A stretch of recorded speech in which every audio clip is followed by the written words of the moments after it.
What happens when that powerful need isn't satisfied? Tonight, John Stossel brings you one woman's amazing confession, the first time we've ever heard such a story. You may find it unimaginable, but out there among your neighbors or friends, and maybe even in your own family, there could be someone just like her, someone desperate for love and attention and getting it in a strange and self-destructive way. She wants us to call her Julie. That's not her real name, and she's disguised her appearance for this interview because Julie has a secret life. A lot of my hospitalizations centered around what I did to my bladder. At first, I just put blood in urine samples. Then I decided to make it bleed for itself. And I started putting Drano in it. You know, lye or other alkalines or strong acids is what's going to do it for you. Julie's secret life is her attraction to hospitals. It started when she was 18 and was hospitalized after being hit by a car. After a troubled childhood, the hospital was the first place she ever liked. I remember when I went home from the hospital, I didn't want to go. I felt like I was going to cry to leave the hospital, but I didn't really know why. And I didn't want to leave. So she began to invent ways to get back into the hospital. Like I took oven cleaner, rub it on my arms, and get a chemical burn. Put whatever was under the kitchen sink in some orange juice and, drink it to see what happened. Her first attempts didn't make her sick enough to be hospitalized. Then she tried Drano. That worked. I was hospitalized more than 30 times. I lost count after that. All for things you had done to yourself? Yeah, well, like when the bladder started getting better, or at some of the treatments that help it. Well, what I do is, inject bacteria into my veins. I'd contaminate the IVs. So you would inject things into the IV lines. Like dirt from the floor or feces? Anything, bacteria causing. Things that contain bacteria. And didn't you fear you might die from these things? I always thought I would get well. There was a point, like, my bladder ended up, they took it out. It went too far. And it's gone now. And who wants to go to a hospital? I think hospitals are frightening, confining, creepy places. But to people like Julie, the hospital is a comforting place. Think about it. It is a very nurturing environment. How are you? It's a safe, womb-like place, a bit like being a child at home with loving parents. Julie will not talk about her parents, but she says the hospital's nurturing gave her the strength to attend college and keep a job. It was the caring, like nurses will sit down by you and talk to you about family things. And after you're in that same hospital, like 10, 15 times, they know you. They know you from the cleaning people to the dietary. They all know you, and it's like the family feel. So a family feel that you needed and weren't getting in your life. Well, yeah, because that little bit of encouragement, a little bit of caring can carry you a long way. What Julie has is called factitious disorder. What it is, simply put, is disease forgery. People fake being sick or actually make themselves sick, all to get loving, nurturing attention from doctors, nurses, family, and friends. It's different from hypochondria in that hypochondriacs just think they're sick. People with factitious disorder have actually made themselves sick. In its most extreme form, it's called Munchausen syndrome.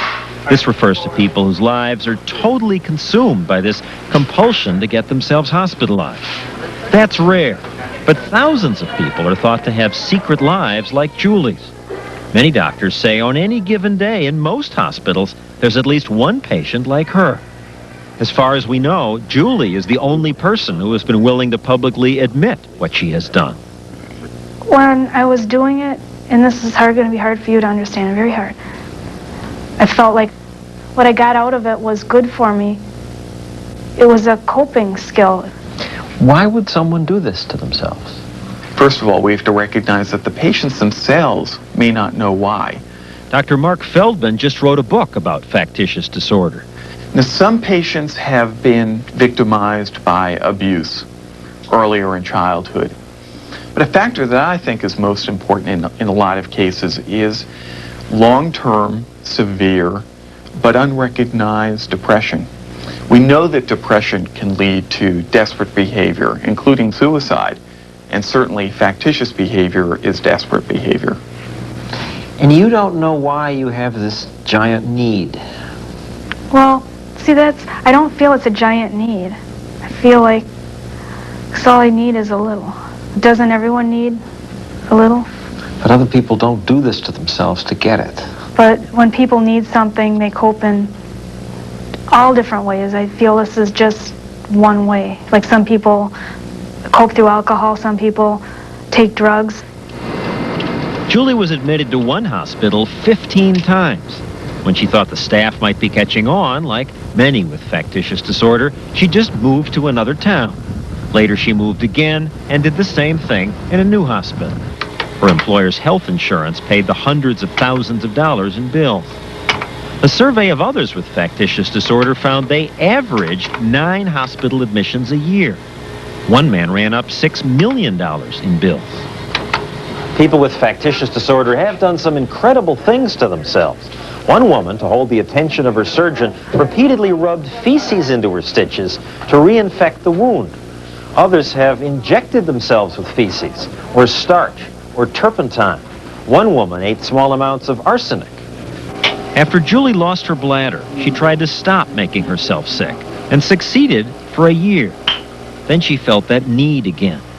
Using needles like these, which she still keeps, she injected herself with bacteria. But this time, she got severe blood poisoning. I felt like the life was sucked out of me. I was acutely afraid of dying. I thought I might not make it. The doctor in intensive care was this woman. Again, because Julie doesn't want anyone to know where she lives, we're not revealing the doctor's name or the hospital's location. I thought to myself, if I get out of here alive, I'm going to tell her. And so Julie did something factitious disorder victims almost never do. She confessed. In one way, it was a relief that we knew what was causing these bad infections. In one way, it was, just disbelief that, just not being able to believe that anyone would do that to themselves. By regularly talking to the doctor, Julie's been able to stay out of hospitals for the past 5 years. Still, she feels like she's just hanging on. Recently, on one of her frequent trips to the medical section of a local bookstore, she found Dr. Feldman's book. And as she read it, she was excited to learn that there were others like herself, and possibly a treatment. For 5 years in her hometown, she'd been unable to find anyone who would even try to treat her. Now Dr. Feldman said he would try.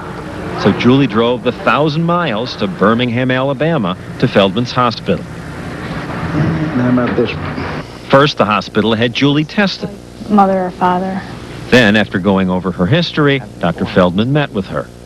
You talked about your feelings of desperation, and I think very powerful feelings of depression. And I think you found a way not to commit suicide. And in a real sense, I believe that your factitious illnesses have enabled you to save your life. She didn't kill herself.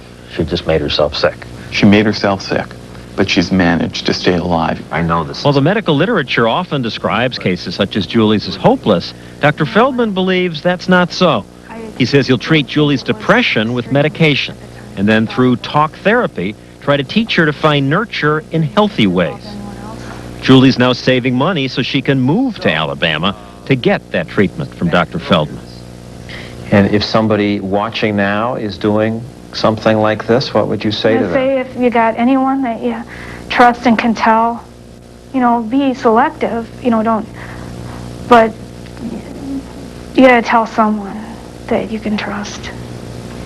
You gotta stop, or you gotta tell someone. An amazing story, and amazing that she's still alive. John, when this does happen, is it usually women? It is usually women, yes. In the most severe cases, there are some men, but for most of the people who do this, it's women. But she talked about going to one hospital, 15 times? I mean, Right. wouldn't the hospital realize, Drano, germ infections?